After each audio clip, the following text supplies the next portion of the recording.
Assalamualaikum warahmatullahi wabarakatuh. Innal hamdalillah nahmaduhu wa nasta'inuhu wa nastaghfiruh wa na'udzu billahi min shururi anfusina wa min sayyiati a'malina.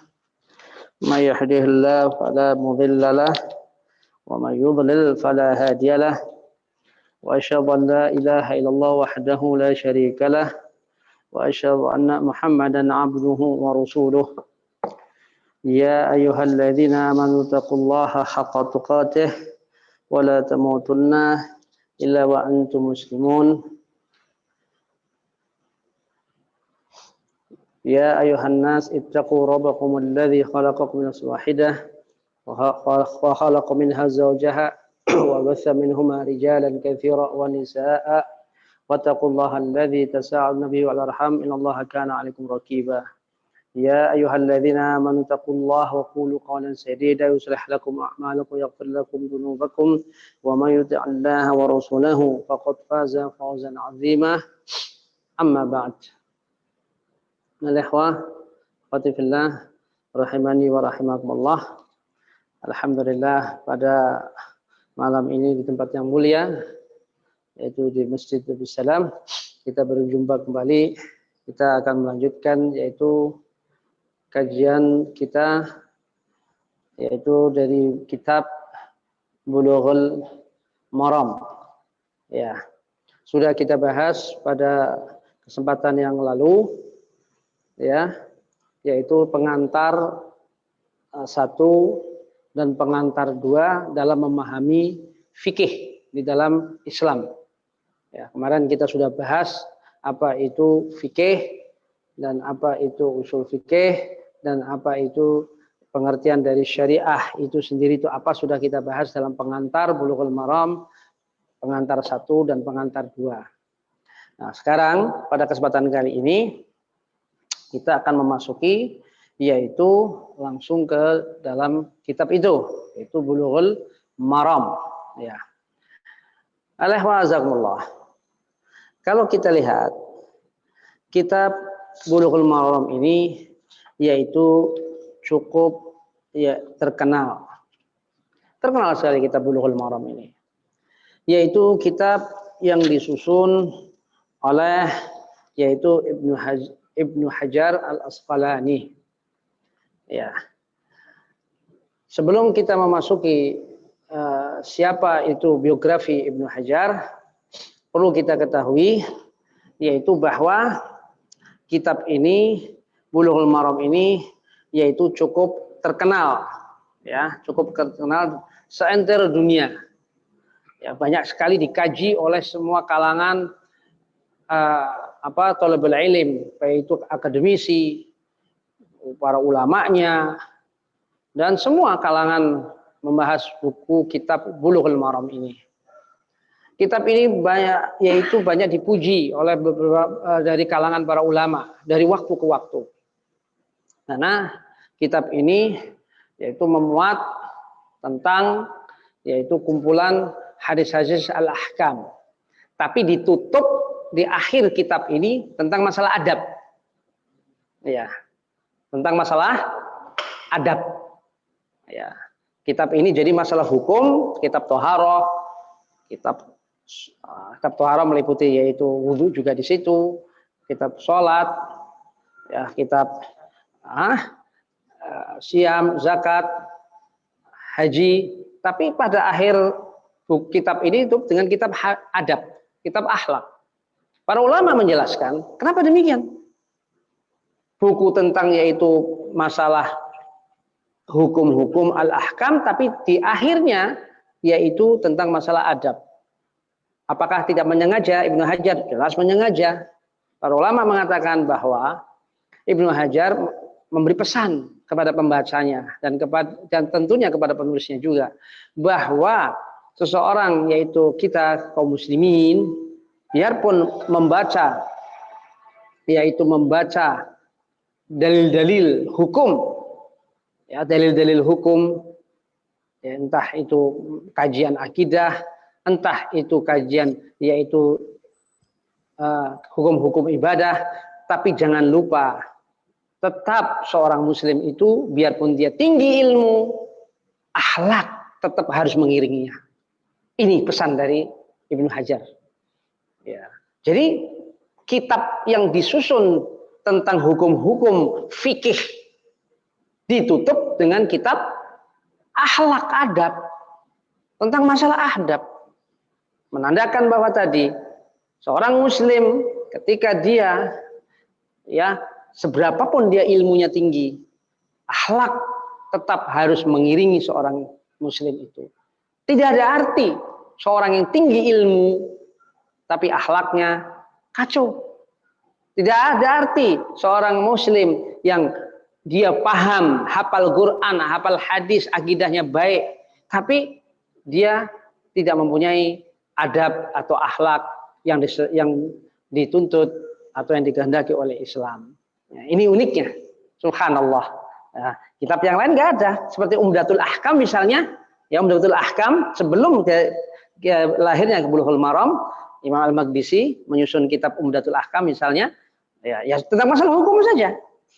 Nggak ada ditutup dengan kitab adab. Maka daripada ini, Bulughul Maram ini sangat menarik. Ya, baik kita mulai. Mulainya tentang biografinya dulu. Supaya kita kenal siapa itu Ibnu Hajar Al-Asqalani. Baik. Ibnu Hajar Al-Asqalani, lama lengkapnya yaitu kalau dari biografi tarjumah. Ya, Ibnu Hajar, tarjumah itu biografi maksudnya. Tarjumah di sini makna tarjumah itu adalah biografi. Namanya yaitu Ahmad bin Ali bin Muhammad bin Ali ya bin Ahmad, gelarannya adalah Abul Fadl. Ya, yaitu kunyahnya. Ya. Jadi namanya Ahmad bin Ali bin Muhammad bin Ali ya bin Ahmad. Yaitu ya kunyahnya atau lakabnya adalah Abul Fadl. Al-Kinani Al-Asqalani Al-Misri Al-Qahiri Asy-Syafi'i wa yu'raf bi Ibn Hajar wa huwa laqab li ba'd abaihi. Jadi namanya Ibnu Hajar itu nasabnya begitu. Namanya siapa? Ahmad. Ya. Disebut dengan apa panggilannya Abul Fadl. Al-Kinani, yaitu dari kabilah Al-Kinani. Al-Asqalani.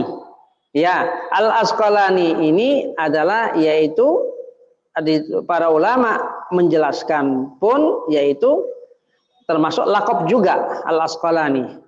Al-Misri dari Mesir, lahir di Mesir, meninggal pun juga di Mesir.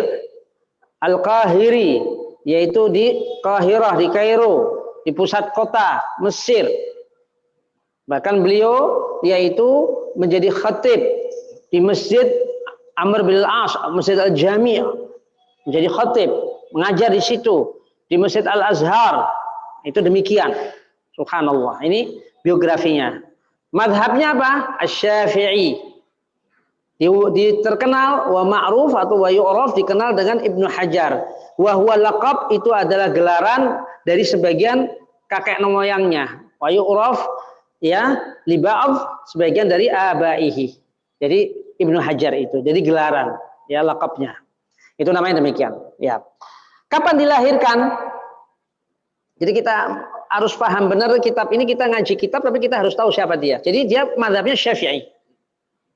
Ya, karena Imam Syafi'i pun juga meninggal di Mesir. Subhanallah. Imam Syafi'i itu meninggal di Mesir. Dari Madinah, Imam Syafi'i ya. Imam Syafi'i menemui Imam Ahmad yaitu ke Baghdad, terus ke Mesir, meninggallah di Mesir. Ketika di Mesir mengeluarkan fatwa namanya Al-Gaul Jadid. Ya, fatwa yang telah direvisi dari Al-Gaul Qadim yang ada di Baghdad, Imam Syafi'i. Jadi ma'ruf Mesir itu mazhabnya Syafi'i. Kebanyakan masjid-masjid di Mesir itu kalau subuh pakai kunut subuh. Bukan kata orang. Saya sudah pernah ke sana, sholat subuh di berbagai masjid, pindah-pindah masjid, sholat subuh di Mesir itu kunut subuh seperti kayak di kalangan kita yang kebanyakan di kita. Karena Syafi'i. Mesir mazhabnya juga Syafi'i mayoritas di sana. Ya. Itu demikian ya. Lahir kapan? 12 Sya'ban 773. 773 Hijri. 12 Sya'ban 773 Hijri. Hah? Apa? 23 apa? 12 Sya'ban. Memang ada khilaf ya. Ya, 12 Sya'ban. Saya ngambil dari sumber lain. Ya.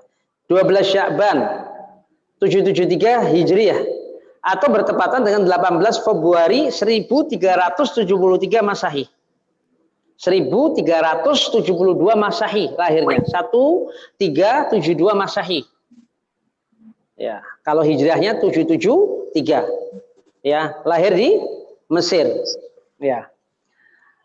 Wafatnya banyak kitab sumber berbeda satu dengan yang lain. Ya, di sini Syekh Abdullah bin Abdurrahman Al-Bassam tanggal 28 Dzulhijjah ditulisnya. 28 Dzulhijjah tahun 852 Hijriah. Tapi pada kitab-kitab yang lain ditulis fi awakhir Dzulhijjah. Lah awakhirnya kita bisa 30, 29, 28, 27 wallahu alam. Jadi ada yang langsung menjazmkan tanggal 28 Dzulhijjah, meninggal 28 Dzulhijjah 852. 852. Lahir tadi berapa? 773 Hijri, bertepatan dengan 1372 Masehi, meninggal 852 Hijriah, bertepatan dengan Februari 1449 Masehi. Ya, 1449 meninggalnya. Masehi. Kalau hijriahnya 852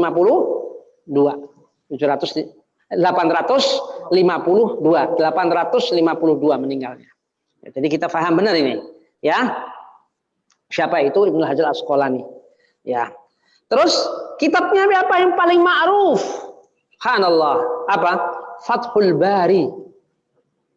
Ya, bisyarah Sahihul Bukhari. Paling ma'ruf itu kitab beliau. Ya. Bahkan dikatakan law lam yakun lahu illa kitabahu hadza Fathul Bari, ya, lakafa fil isyada bi dzikrihi wal wuquf ala jalalati qadrih. Kata para ulama ini, seandainya Ibnu Hajar ini hanya punya kitab Fathul Bari saja, nggak punya kitab-kitab yang lain, pengarang-karangan yang lain, itu sudah cukup dia terkenal dari namanya dan kedudukannya akan kebesaran makomnya beliau. Subhanallah. Kalau seandainya hanya Fathul Bari saja. Tidak kurang tulisan beliau Ibnu Hajar Asqalani 150 karya. Subhanallah. 150 karya. Subhanallah. Berkahnya gimana? Tuh. Waktu yang dipunyai oleh ulama-ulama terdahulu. Berkah. Iya. Bayangkan kitab ini besar-besar semua. Iya. Yaitu 150 karya. Kurang lebih segitu. Para ulama. Yang paling puncaknya adalah Fathul Bari. Bisyarah Sahihul Bukhari. Maka dikatakan para ulama, seandainya Ibnu Hajar hanya satu saja ngarang tok Fathul Bari saja, tidak ada yang karangan yang lain, sudah besar nama beliau dengan kedudukan yang menghasilkan karya itu. Luar biasa. Itu para ulama mengatakan demikian. Terus tulisan beliau yang terkenal juga yaitu namanya Al-Isabah fi Tamyiz As-Sahabah. Al-Isabah fi Tamyiz As-Sahabah. Tentang apa? Tentang menjelaskan tentang biografi para perawi-perawi hadis dimulai dari sahabat. Jadi kamus biografi orang. Subhanallah. Kamus biografi orang. Misalnya mau cari Abu Hurairah, siapa beliau ada. Bla bla bla bla. Iya, cari Abu Bakar, semua perjalanan hidupnya ada Ada semua di situ. Iya, jadi kamus biografi dari generasi ke generasi. Dan itu Kalau kita lihat saudara sekalian, azakumullah, orang barat ini, orang barat, para peneliti orientalis yang menilai, yang menilai, yang mempelajari Islam, tapi tujuannya bukan untuk mencari kebenaran, untuk mencari apa? Biasanya orang barat itu orientalis untuk mencari kelemahan Islam. Itu orang orientalis, orang barat. Gitu. Itu di dalam tulisannya beberapa orang barat mengatakan bahwa luar biasa dalam yaitu hasil peradaban Islam, terutama dalam bidang hadis. Tidak ada suatu pun hasil karya umat manusia dari perjalanan umat manusia di luar Muslim yang bisa menghasilkan kamus biografi manusia. Hanya Islam. Jadi umatnya itu punya catatan. Perjalanan umatnya dari umat manusia, umat kaum muslimin dari generasi per generasi itu dicatat terus, dicatat dari generasi ke generasi, dari sahabat, dari tabiin, dari tabi'ut tabiin, dicatat terus. Subhanallah. Ini kitab ini diantaranya ditulis oleh Ibnu Hajar. Ada kitab-kitab yang lain. Seperti Imam Zahabi pun juga nulis, yaitu seperti kitab Syiar A'lam Nubala. Ada. Imam Zahabi rahimahullah dan yang lainnya. Ibnu Asir juga ada juga. Ibnu Asir, saya ingat anak juga ada juga. Usdul Ghayah tidak salah itu. Ya, masalah biografi tentang hal itu. Ya. Terus yang ketiga tentang yang besarnya tentang masalah kitab yang bermutu dari Ibnu Hajar ini yang luar biasa, yaitu Tahdzibul Kamal. Itu tentang apa? Penambahan dari tentang masalah rijalul hadis, tentang masalah hadis yang ditulis oleh Ibnu Hajar Asqalani dan banyak lagi.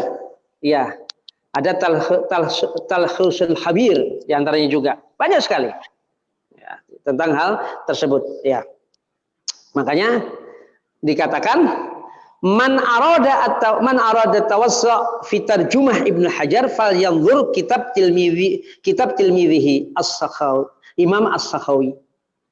Barang siapa yang mau melihat biografi lebih luas tentang siapa? Biografinya Ibnu Hajar ini, lihatlah kitab yang ditulis oleh muridnya. Al-Hafidz As-Sakhawi. Imam besar juga muridnya ini. Di dalam kitabnya Al-Jawahir wad-Durah fi Tarjumah Asy-Syekhul Islam Ibnu Hajar. Dalam kitabnya As-Sakhawi. Tentang biografinya siapa? Ibnu Hajar. Itu luar biasa demikian. Lantas, ya, kitab apa saja yang mensyarahkan? Nah, Bulughul Maram ini. Ya tadi kan kitab-kitab ya diantaranya tadi 3 kajian kita kan Bulughul Maram. Kitab apa aja yang paling terkenal dalam mensyarahkan Bulughul Maram? Banyak sekali para ulama yang mensyarahkan kitab Bulughul Maram ini. Baik yang setelah Yang setelah Ibnu Hajar yang tidak jauh dari Ibnu Hajar, maksudnya setelah Ibnu Hajar wafat, maupun sekarang kontemporer. Termasuk Syekh Utsaimin juga ada juga. Termasuk yaitu Tawdihul Ahkam Syekh Abdullah bin Abdurrahman Al-Bassam yang ulama sekarang kontemporer sekarang. Ya, di antara yang terkenal yaitu yang ditulis oleh Al-Qadhi Husain bin Muhammad Al-Maghribi. Itu syarah. Apa itu kitabnya? Al-Badrut Tamam fi Syarah Bulughul Maram. Badrut Tamam. Ditulis oleh Al-Qadhi Husain bin Muhammad Al-Maghribi. Ya, itu demikian. Ya. Lantas yang paling terkenal juga yang itu sebagai apa? Tahdzib dari penambahan kitab Badrut Tamam yaitu Subulus Salam. Yang sekarang ada di tangan antum ini, Subulus Salam. Ditulis oleh siapa? Yaitu ya Al-Imam Muhammad ya bin Amir bin Ismail As-San'ani. Ya, itu Subulus Salam. Ya, dari mana? Dari San'a. Kitab syarah ini sudah diterjemahkan. Ya, diterjemahkan. Ya, yang ada di tangan antum semua ini. Ya, ini syarahnya Subulus Salam. Ya. Yaitu terus ada lagi Ibanatul Ahkam, syarah dari Bulughul Maram. Ya, maka daripada itu yang saya dalam rujukan dalam hal nanti insya Allah kajian kita ini, ya, saya mengacu kepada syarah yang ulama sekarang, kitab, ya, kajian kita nanti, yaitu hadis-hadisnya. Saya mengacu setidaknya yang utama saya dari 3 kitab yang ditulis oleh ulama sekarang. Itu kan yang tadi sebutkan, seperti tadi Al-Badrut Tamam sama Badrut atau Subul Salam adalah yang ulama yang abad ke 19, ya. Nah, ini apa itu? Yang pertama, saya berpegang, ya, manhaj dalam hal kita kajian ini, saya berpegang kepada Fathul Jalali wal Ikram bi Syarah Bulughil Maram Syekh Muhammad bin Shalih Al-Utsaimin. Ya, itu jadi Syekh Utsaimin juga mensyarahkan Bulughul Maram. Nama kitabnya Fathul Jalali wal Ikram bi Syarhi Bulughil Maram. Itu pegangan saya di situ. Ya, syarah dari itu. Kedua, Tawdhihul Ahkam min Bulughil Maram. Ditulis oleh Syekh Abdullah bin Abdurrahman Al-Bassam. Itu pegangan saya. Yang kedua. Yang ketiga yaitu Fathul Allam fi dirasati ahadithi Bulughil Maram. Hadithiyan wa fikhiyan ma'a dzikri ba'dil masail al-mulhaqah. Ditulis oleh siapa? Abi Abdullah Muhammad bin Ali bin Hizam Al-Fadli dari Darul Hadis Bidamaj, Yaman. Ya, muridnya Syekh Muqbil Al-Wadi'i. Syekh Muqbil bin Hadi Al-Wadi'i. Ini beberapa jilid besar. Nama kitabnya Fathul Allam fi dirasati ahadithi Bulughil Maram. Ya, itu 3 utama pegangan pada dalam nanti saya kita sama-sama mengkaji hadis-hadis Bulughul Maram itu dari 3 utama ini maupun yang syarah-syarah yang lain. Yang saya bawa kali ini yaitu Tawdhihul Ahkam. Ini yang saya bawa ini. Kitab dari Abdullah bin Abdurrahman Al-Bassam yang cukup terkenal pada zaman sekarang kita pun itu. Itu demikian, ya. Baik, ya. Itu jadi kita sudah memahami metode yang nanti kita akan kaji tersebut, ya. Lantas dikatakan, ya, kitab Bulughul Maram jama'ahu Ibnu Hajar al-ahadits al-muta'alliqah bil ahkam bidun asanid litashil hifdhiha wa dirasatiha wa rattabaha al-abwabil fiqhiyah tartiban mutanasiban. Kitab Bulughul Maram jama'ahu Ibnu Hajar, ditulis, dikumpulkan hadis-hadisnya yang berkenaan tentang hukum-hukum bil ahkam. Perhatikan ini. Ya, bil ahkam. Jadi kitab Bulughul Maram ini Ibnu Hajar mengumpulkan hadis-hadis hukum bidun asanid, tanpa sanad. Sanad itu adalah rawi dari Rasulullah, sahabat, misalnya tabi'in, tabi'ut tabi'in, terus yang bertakhrijnya yaitu Imam Bukhari misalnya terakhir di situ, atau Muslim. Ini enggak. An Abi Hurairah qal Rasulullah SAW. Itu demikian saja. Itu dimaksud. Jadi singkat. Kenapa? Tujuannya litashil hifdhiha. Hifdz, untuk memudahkan menghafal.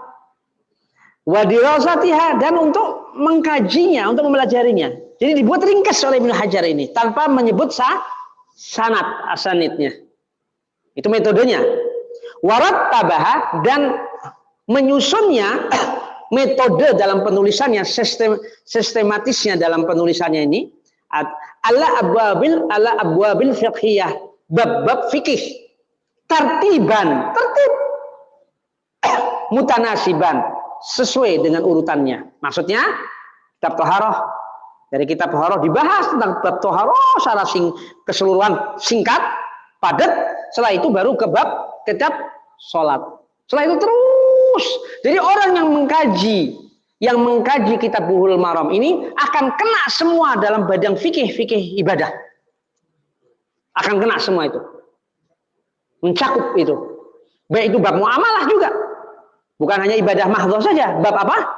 Babul muamalah, fikih muamalah akan kena juga di situ. Subhanallah. Ini metode dari Ibnu Hajar. Makanya dikatakan kitab Bulughul Maram ini adalah kitab yang paling menarik.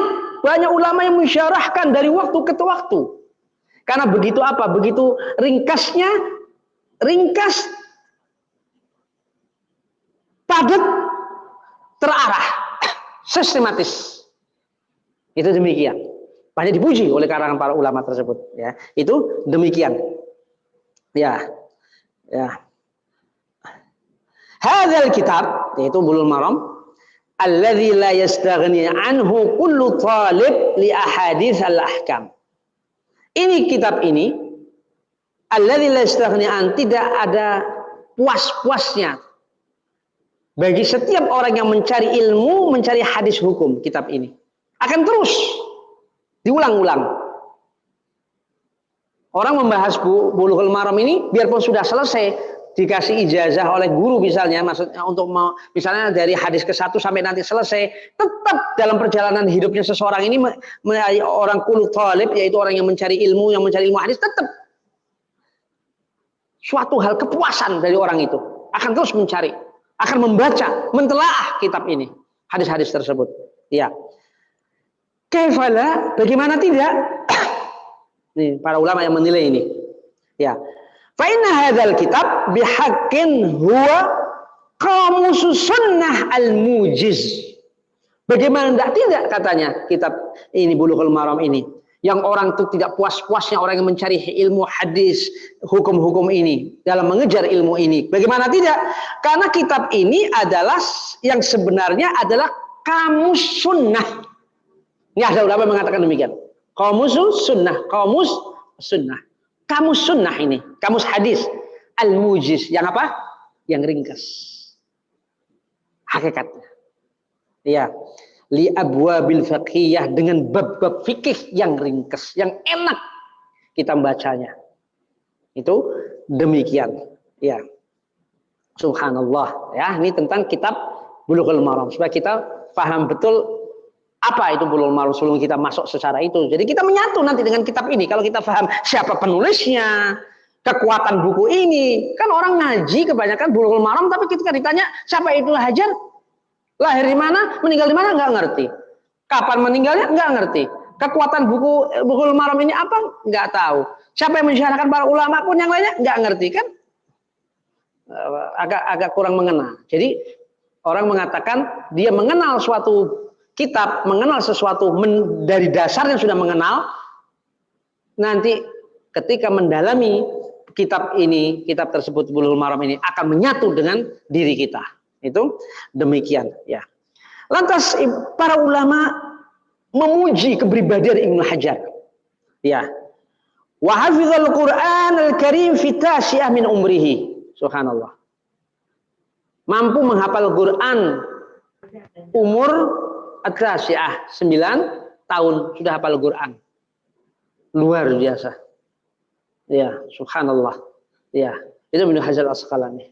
9 tahun sudah hafal Quran. Ingat, ilmu ini harus dimulai dengan menghafal Quran. Tidak ada para ulama dahulu, imam masyayikh menghafal Quran dari hadis dulu atau dari mana, tidak, dari Al-Quran dulu. Ini perlu kita perhatikan Pak, untuk kita masing-masing. Untuk kita, thalibul ilm, kita semua ini, kalau ingin mengejar ilmu, jangan lupa kita menghafal Quran. Dan ini pelajaran untuk kita, anak-anak kita. Anak-anak kita ini berarti, kalau kita ingin anak-anak kita ini dari sedini mungkin ngerti agama ini, dari kecil sudah dia dididik Quran dan untuk menghafalkannya. Karena para imam semua, tidak ada dia menjadi imam besar, tidak hafal Quran dulu. Tidak ada itu. Tidak mungkin dia akan bisa memahami sunnah kalau tidak Qurannya dia tidak faham secara detail. Itu demikian. Makanya seperti imam-imam lain, para imam-imam semua, umur belia para imam-imam itu semua hafal Quran ketika masih kecil, baru di bawah 10 tahun. Makanya Ibnu Hajar Al-Asqalani hafal Quran umur 9 tahun. Jadi kuncinya adalah menghafal Al-Quran. Ini untuk pendidikan anak. Hafal Quran, memahami Quran. Sendiri mungkin anak menghafal dulu kalau anak kecil. Hafal saja. Nanti dia dalam perkembangan waktunya, anak itu dia bisa nanti menambah pengetahuannya dengan dibarengi umur, dia dibarengi ilmunya, tapi sudah hafal dia memahami Al-Quran itu dan ilmu-ilmu yang lain. Jadi para ulama semua memahami Al-Quran itu, memahami ilmu itu dengan menghafal sedini mungkin dari Al-Quran dulu. Ya, itu demikian. Wa hafidha kitab Umdatul Ahkam lil Maqdisi min umrihi 13 sanah. Hafal kitab Umdatul Ahkamnya Imam Al-Maqdisi umur 13 tahun sudah hafal Umdatul Ahkam. Umdatul Ahkam terkenal juga karena Umdatul Ahkam itu kitab di dalam pengumpulan Imam Al-Maqdisi ini, kalau Umdatul Ahkam ya, yaitu semua riwayat Bukhari dan Muslim saja. Itu kalau Umdatul Ahkam Imam Al-Maqdisi. 13 tahun sudah hafal Umdatul Ahkam. Subhanallah.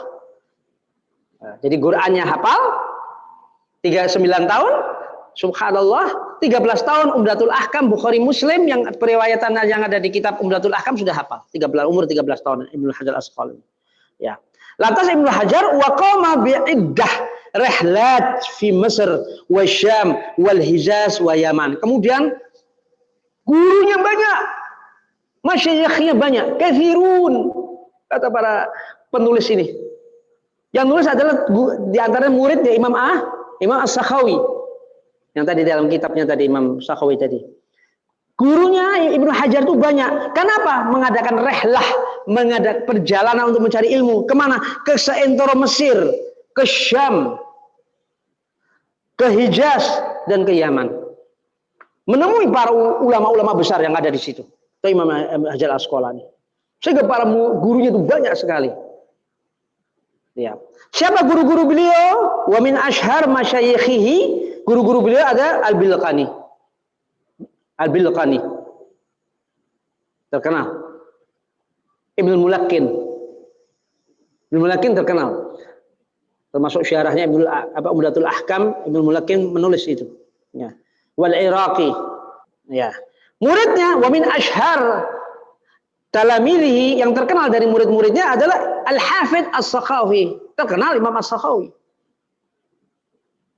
Orang muhaddis besar juga Imam As-Sakhawi. Itu murid dari Ibnu Hajar. Wa Zakaria Al-Ansari wal Kamal Ibn Hammam. Terkenal kalau dalam fikih-fikih Ibnu Hammam qala Ibn Hammam. Ya, Ibnu Hammam itu murid dari Ibnu Hajar Asqalani. Itu dari murid-muridnya. Subhanallah. Jadi kita tahu bagaimana perjalanan beliau ya yang luar biasa demikian. Ya, baik.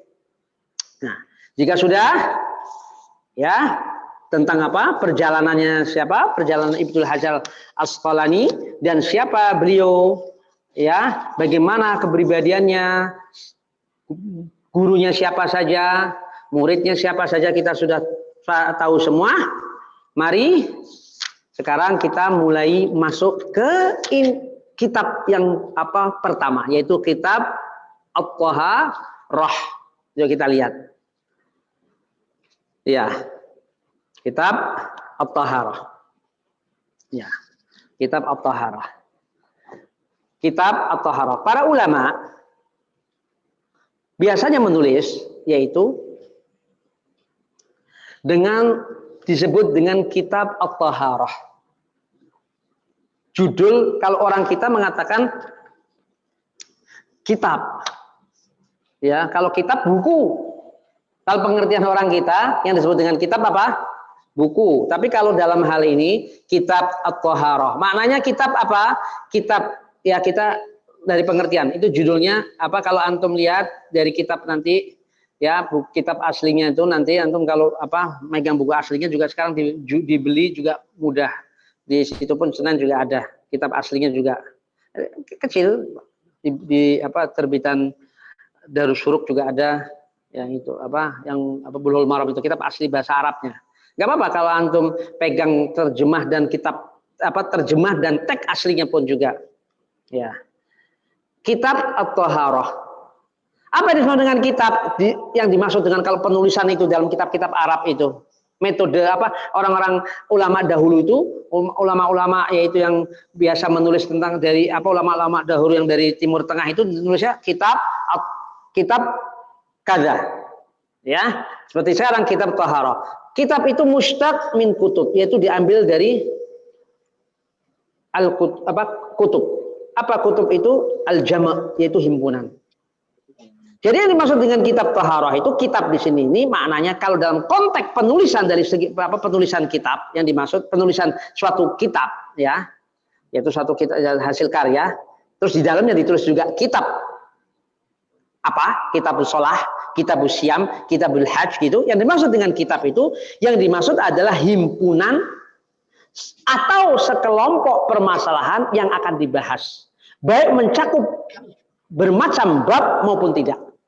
Itu yang dimaksud dengan kitab. Paham ya? Ibarah an ta'ifah minal masail i'tabarat mustaqillah ya sawa kanat mustamillah ala anwa'il ayu abwab aw lam takun. Jadi yang dimaksud dengan kitab at-taharah, kitab as-shalah, kitabul hajj itu yang dimaksud dengan kitab di sini adalah himpunan atau sekelompok permasalahan-permasalahan yang akan dibahas baik mencakup nanti macam-macam bab isi kitab itu maupun tidak. Sedangkan bab sendiri nanti kan kitab Taharah, babnya apa? Bab air, babul miyah. Nanti kitab salat, babnya apa? Macam-macam, ada bab sujud, ada bab rukuk kan gitu. Ya, misalnya begitulah. Bab itu apa? Yang dimaksud dengan bab adalah dimulainya suatu kajian yang terdiri dari pasal-pasal maupun permasalahan-permasalahan. Itu bab. Jadi terdiri dari pasal-pasal fusul. Dimulainya suatu kajian kita. Jadi kitab Taharah, bab niyah. Berarti ya bab itu apa? Dimulainya suatu kajian dari kitab itu, kitab Taharah itu. Itu cara uslub ulama-ulama dulu kalau nulis begitu caranya. Jelas ya? Paham maksudnya begitu? Ya. Nah. Ya jelas itu demikian ya. Kitab Taharah dimulai dari kitab Taharah. Dimulai dari bab al-miyah, yaitu bab air. Sebelum itu, saya membawakan yaitu syarah dari Syekh Utsaimin. Ya, yaitu Fathul Dzil Jalali wal Ikram itu. Apa yang dimaksud dengan Taharah? At-taharah naw'an, kata Syekh Utsaimin. Taharah. Naul awal, macam yang pertama taharah ma'nawiyah wa nau' tsani taharah hissiyah. Karena Subul Salam di situ nggak ada, ini syarah yang lain. Itu kan Subul Salam syarah. Makanya perlunya kita banyak apa? Syarah itu ya begini, supaya kita banyak wawasan. Ya. Jadi taharah itu ada al-ma'nawi sama al-hissiyah. Apa itu ma'nawi? Hiya at-taharah minasyirik.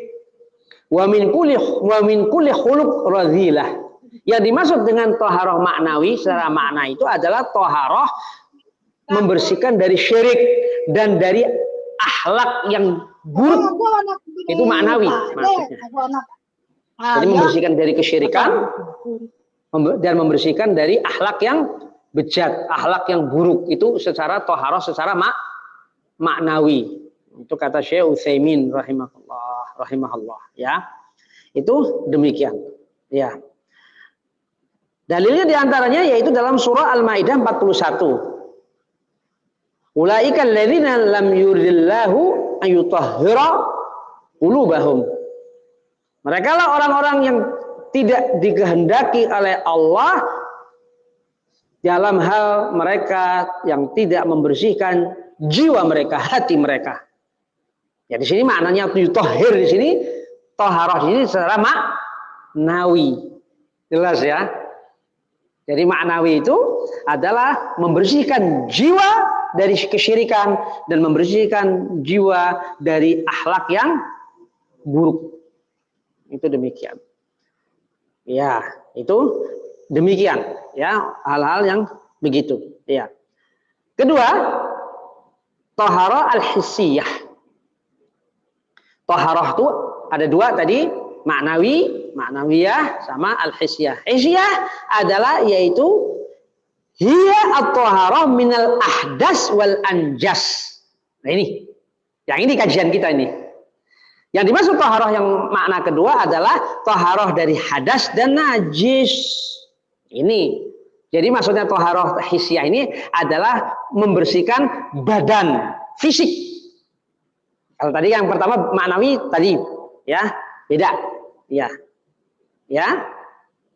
Fattaharah minal ahdas, taharah dari ahdas hiya at-taharah minal hadas al-azhar wal hadas al-akbar, yaitu membersihkan dari taharah, yaitu membersihkan dari hadas kecil dan hadas yang besar. Itu disebut dengan taharah makna al-hissiyah. Hissiyah itu jadi secara pembersih secara fisik badan kita dari hadas maupun dari najis, itu demikian. Itu yang disebut dengan taharah dulu. Jadi kita paham betul apa yang dimaksud dengan apa taharah itu. Nah, kajian kita, kajian Bulughul Maram ini tentunya yang hissiyah, ya kan? Karena menyangkut hukum. Ya, menyangkut hukum. Ya, menyangkut hukum-hukum fikih. Ya, itu demikian ya. Baik, ya, jelas ya. Itu demikian. Sekarang sudah kita lantas memasuki hadis yang pertama dari bab al-miyah. Babul miyah. Apa al-miyah? Air. Jamak dari apa? Al-miyah? Ma. Al-miyah, al-ma. Kalau pakai al-miyah ya al-ma. Kalau miyah saja ya ma saja. Pokoknya ma'rifah dengan ma'rifah, nakirah dengan nakirah. Maksudnya kalau ma'rifah itu dengan pakai al. Ma'rifah kalau nakirah tanpa al. Itu loh, gampangnya gitu. Gitu ya. Nah, jadi ya itu demikian ya. Kalau antum yang Lipia nih apa sudah apa sudah biar ya insyaallah ya demikian ya. Jadi itu demikian ya. Jadi babul miyah, air. Dimulai kitab taharah ini dengan bab air, membahas tentang air. Ibnu Hajar Asqalani diambil hadis-hadis tentang masalah itu. Yuk kita lihat hadis yang pertama. Ya, hadis yang pertama. Ya, hadis yang pertama.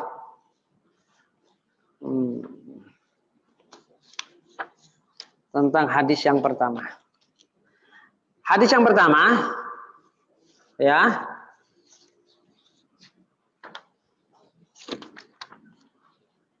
Rasulullah SAW bersabda, "An Abi Hurairah radhiyallahu anhu qala Rasulullah sallallahu alaihi wasallam fil bahr huwa at-tahur ma'uhu al-hillu maituh." Ya, al-hillu maitatuh. Al-hillu maitatuh. Nah. Akhrajal arba'ah wa Ibn Abi Syaibah wa laflah wa sahhahahu Ibnu Khuzaimah wa Tirmidzi wa rawahu Malik wa Syafi'i wa Ahmadu. Ya. Itu demikian. Ya.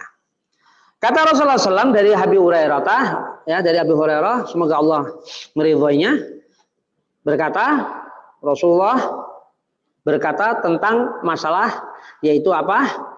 Tentang masalah laut, tentang air laut. Kata Rasulullah SAW, huwa tahur ma'uh. Air laut itu airnya mensucikan dan bangkainya itu halal. Itu maknanya. Ya. Al-hillu maitatuh. Bangkainya halal. Akhrajahul arba'ah wa Abi Syaibah. Baik.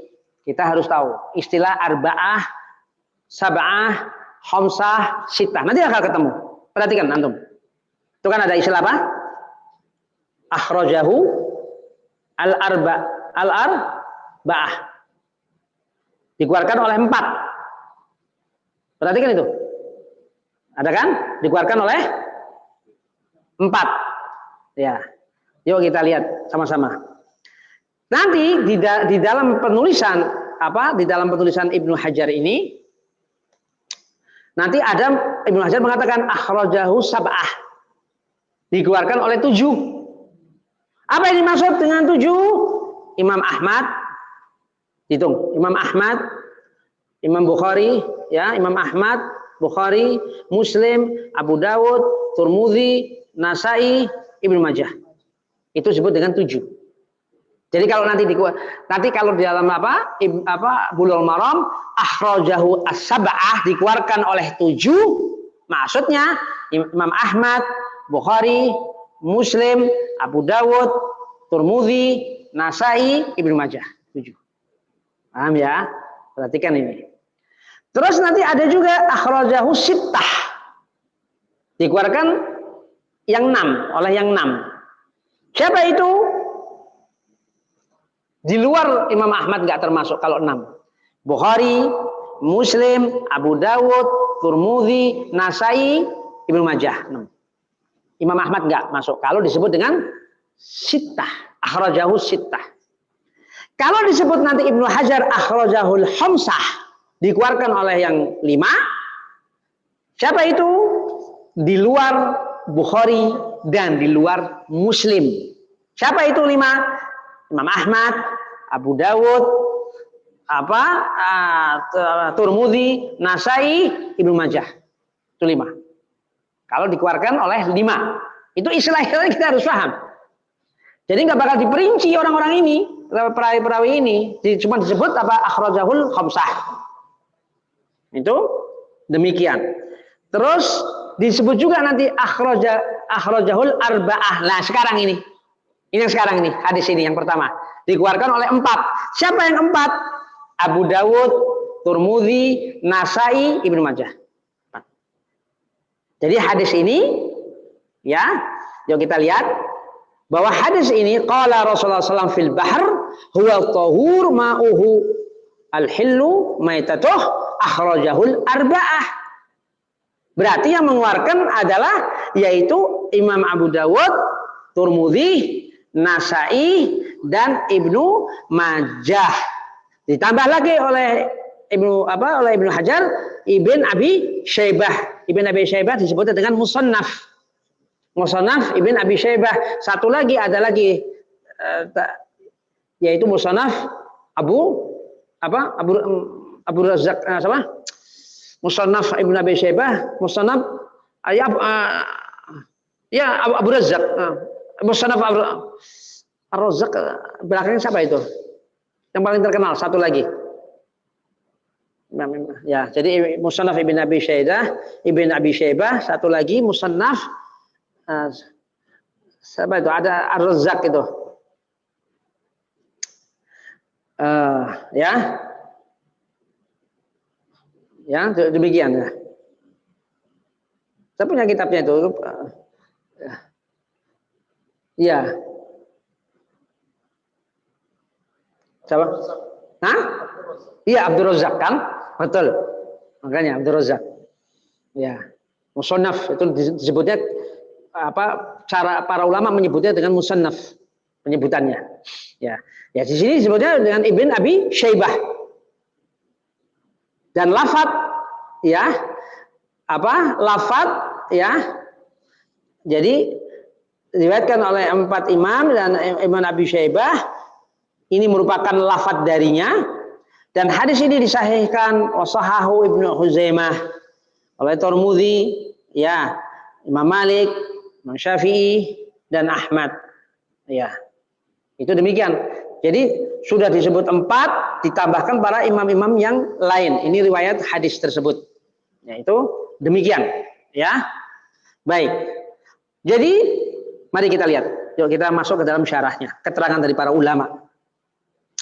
Saya di sini hanya mengolah syarah dari para ulama saja, ya, mengolah di sini.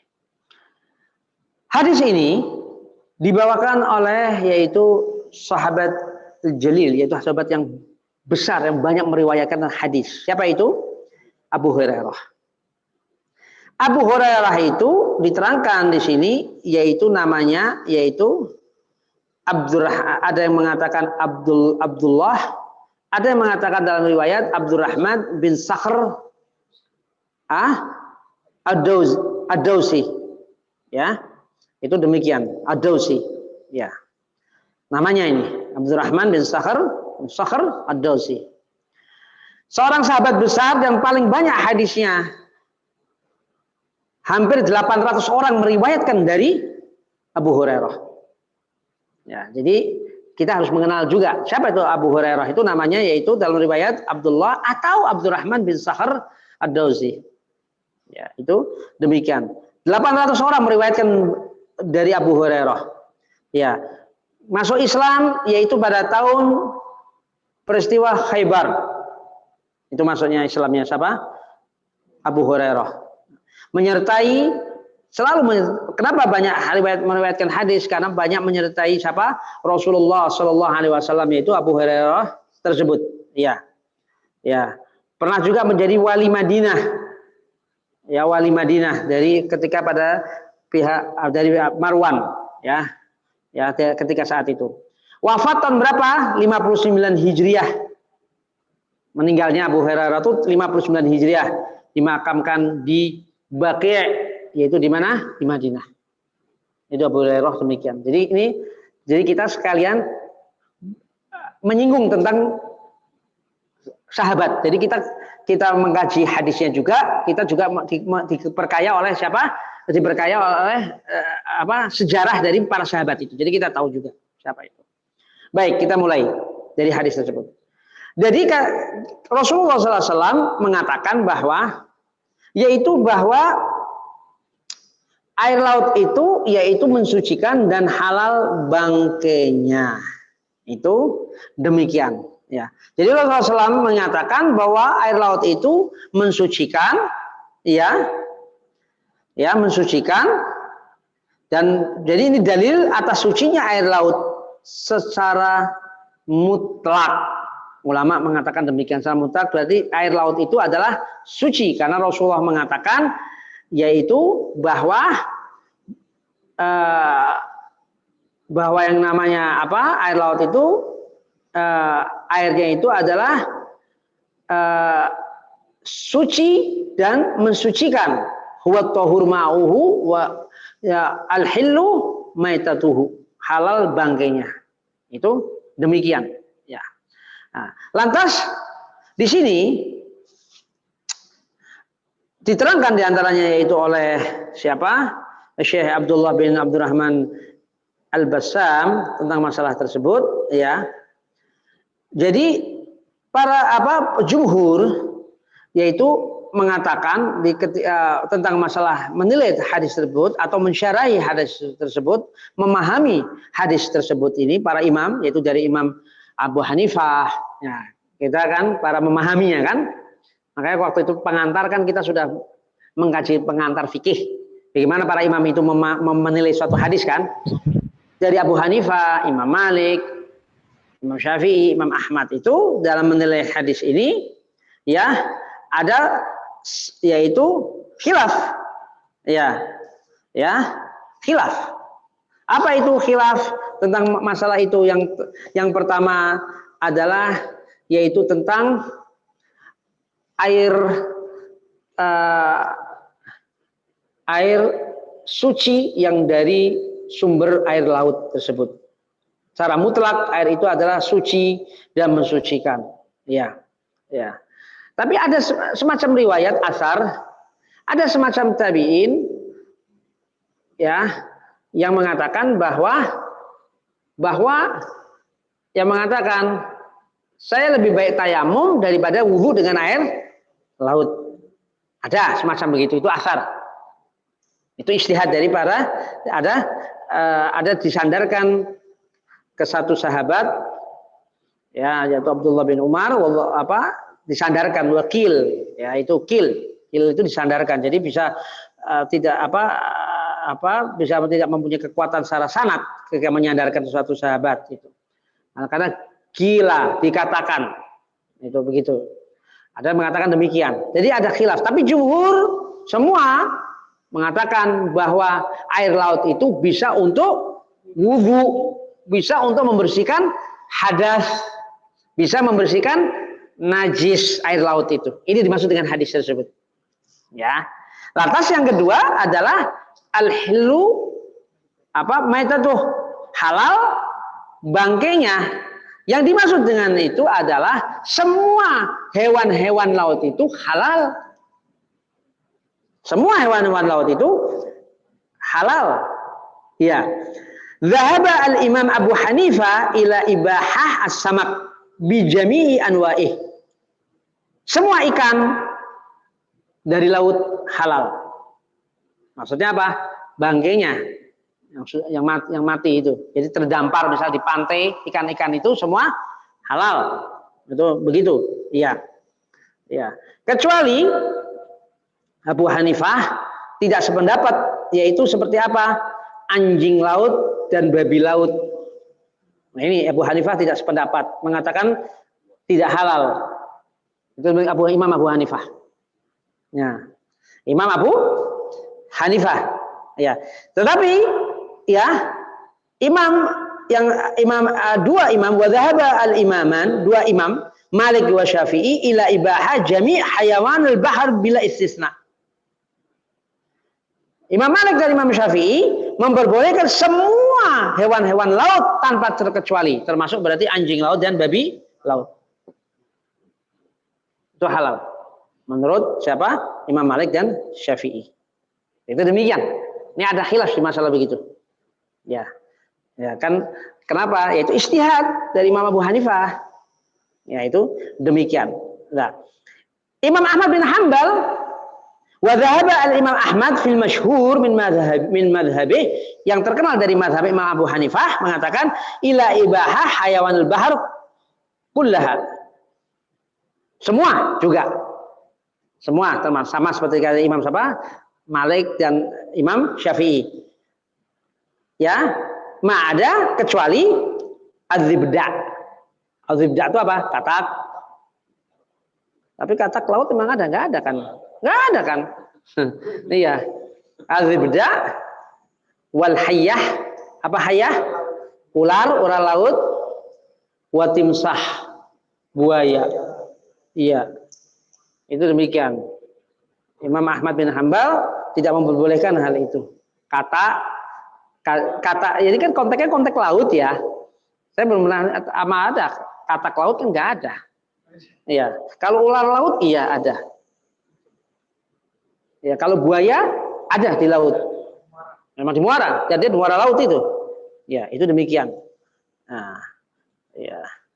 Itu demikian. Wallahu alam. Ini seperti Imam Malik dan Syafi'i ini ila ibahah jami'il hayawan al-bahr bila istisna, yaitu memperbolehkan semua hewan laut tanpa terkecuali. Ini apakah termasuk ini? Wallahu alam, tidak ada keterangan di sini. Ya, untuk hal-hal tersebut. Ya. Ya, untuk hal-hal yang ini khilaf para ulama. Khilaf para ulama. Ya. Termasuk kita mendengar hukum daging buaya misalnya. Halal apa tidak? Buaya. Ya kan buaya kan hidup di dua alam kan? Air iya, darat iya. Ya, itu demikian. Ya. Tapi jumhur mengatakan bahwa buaya pun juga tidak boleh dimakan. Apa itu pernah ada? Boleh kita makan daging buaya? Hampir enggak ada. Ya, gharib. Jumhur tidak memperbolehkan hal tersebut. Ya. Itu apa? Kenapa dikatakan fadhunab? Fadhunab yaitu punya apa? Taring. Ya. Ya, yang punya taring juga. Itu demikian. Wallahu a'lam. Jadi jumhur tidak memperbolehkan juga, yaitu apa? Buaya. Itu hal demikian, ya. Maksudnya yaitu haram untuk dimakan. Untuk hal demikian. Nah. Jadi apa itu yang dimaksud dengan bangkainya yang halal itu? Ya semua hewan-hewan laut tadi. Hewan-hewan laut yang tadi. Hewan-hewan laut yang umum, pada umumnya. Ya ikan-ikan itu. Ya, ikan-ikan dan yang semua hewan-hewan laut tadi. Kecuali tadi yang disebutkan tadi. Misalnya tadi ular, buaya, ya. Kalau Imam Abu Hanifah tidak memperbolehkan anjing laut dan babi laut. Kalau Imam Abu Hanifah. Ya. Wallahu a'lam. Ya, itu demikian. Ya, ini antum bisa memperdalamnya di dalam kitab Tauhidul Ahkam, itu demikian. Ya. Ya, jelas ya. Jadi air laut suci, mensucikan, bisa dipakai wudu dan membersihkan hadas. Itu demikian. Ya. Baik. Ya. Hadis yang kedua dah. Ya. Hadis yang kedua. Ya. Hadis yang kedua, Wan Abi Sa'id Al-Khudri. Ya. Radhiyallahu anhu qala Rasulullah sallam, "Innal ma'a tahurun la yunajjishu syai'." Ya. Kata Rasulullah SAW dalam satu riwayatnya bahwa yaitu suhunya air itu suci, tiada sesuatu yang dapat membuatnya najis. Ya. La yunajjisuhu syai'. Ya, tidak dapat membuatnya najis. Innal ma' tahur. Sungguhnya air itu suci. Tiada sesuatu yang dapat membuatnya najis. Hadis ini ya diriwayatkan akhrajahu siapa? Ibnu akhrajus salasah wa sahahu Ahmad. Ya, nah tadi 3. Siapa tuh 3 tadi? Siapa tadi 3? Abu Dawud, Tirmidzi, siapa? Siapa 3? Nasai. Ya, oh tadi belum ya? Oh belum. Oh, baru 4 tadi ya. Oh baru 4 ya. Akhrajus salasah, siapa? Abu Dawud, Tirmidzi, Nasai. Ya. Ya, tadi belum ya, sampai 4 tadi ya. Ya. Ya.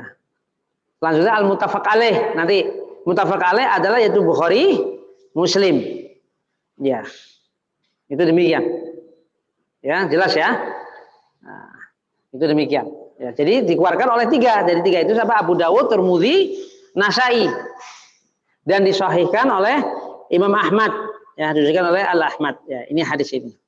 Ya. Rasulullah SAW yaitu sesungguhnya air itu suci, tiada sesuatu yang dapat membuatnya najis. Ya, di sini dari siapa? Dari Abu Sa'id Al-Khudri.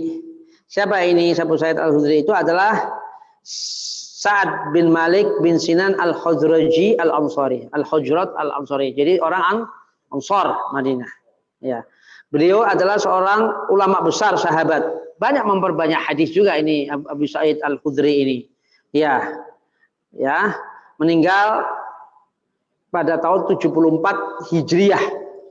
74 dalam usia 86 tahun. Itu Abu Sa'ad Al-Khudri itu namanya yaitu Sa'ad bin Malik bin Sinan Al-Hujrat Al-Ansari. Namanya Sa'ad bin Malik. Lakab kunyahnya yaitu Abu Sa'id Abu Sa'id Al-Khudri. Ya, itu demikian, ya. Nah, apa yang dimaksud dengan ini? Para ulama menjelaskan yaitu siapa? Abdullah bin Abdurrahman Al-Bassam, bahwa diterangkan di sini bahwa Rasulullah SAW mengatakan bahwa la yunajjisuhu berasal yaitu tidak menjadi najis air itu. Apa yang dimaksud? Yaitu artinya air tidak menjadi najis dengan kejatuhan najis di dalamnya. Ya.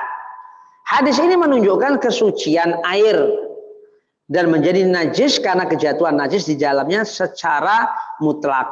Hadis ini menunjukkan kesucian air dan menjadi najis karena kejatuhan najis di dalam secara mutlak, baik air itu sedikit maupun banyak. Nanti ada perinciannya.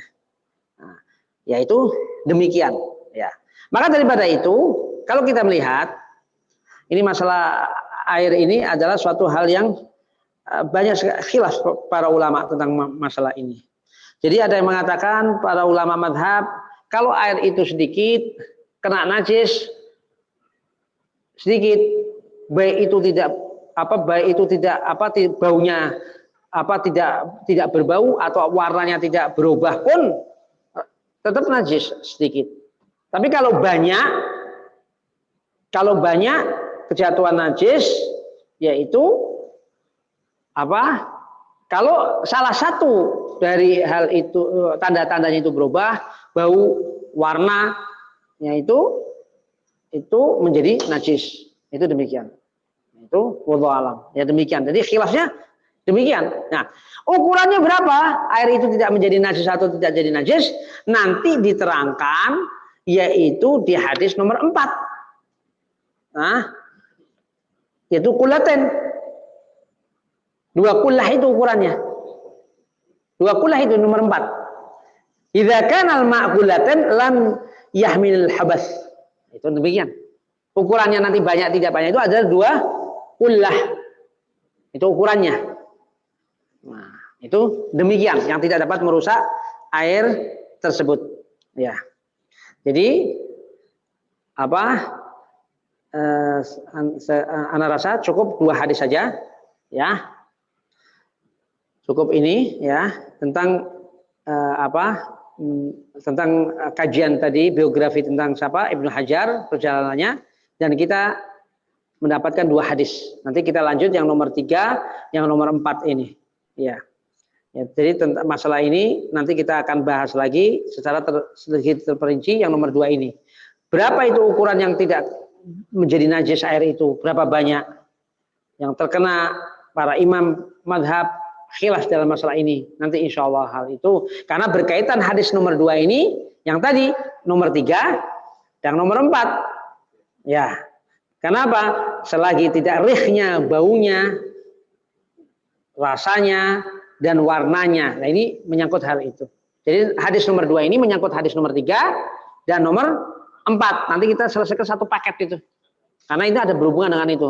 Karena yang nomor 5 sudah tentang bab toharohnya sudah beda lagi nanti yang hadis nomor 5. Demikian kajian kita pada malam ini yaitu kita mulai perdana kita kajian dari kitab Bulughul Maram ini dengan dimulai tadi biografi beliau Ibnu Hajar, siapa beliau, perjalanannya, keilmuannya, gurunya, muridnya sudah kita bahas dan sudah kita mendapatkan 2 hadis tentang masalah itu dan insya Allah kita akan lanjutkan nanti insya Allah untuk waktu yang akan datang hadis-hadis yang lain ya. Baik, jelas ya menurut saya tadi sudah nggak ada masalah ya. Baik, kita tutup. Mudah-mudahan Allah SWT memberikan kepada kita yaitu taufik hidayahnya, memberikan kepada kita yaitu berkah ilmu sehingga kita bisa memahami hal ini secara mendalam yaitu dengan bantuan Allah Azza wa Jalla memasukkan ilmu ke dalam kita sehingga kita paham dan kita bisa sebagai bekal kita untuk ibadah kita. Dengan ilmu ini kita akan menyempurnakan keimanan kita, menyempurnakan amal ibadah kita dengan ilmu tersebut. Baik, kita tutup kita dengan membaca kafaratul majlis. Subhanallah bihamdik asyhadu an la ilaha illallah wa atubu minkum. Wassalamualaikum warahmatullahi wabarakatuh. Warahmatullahi wabarakatuh.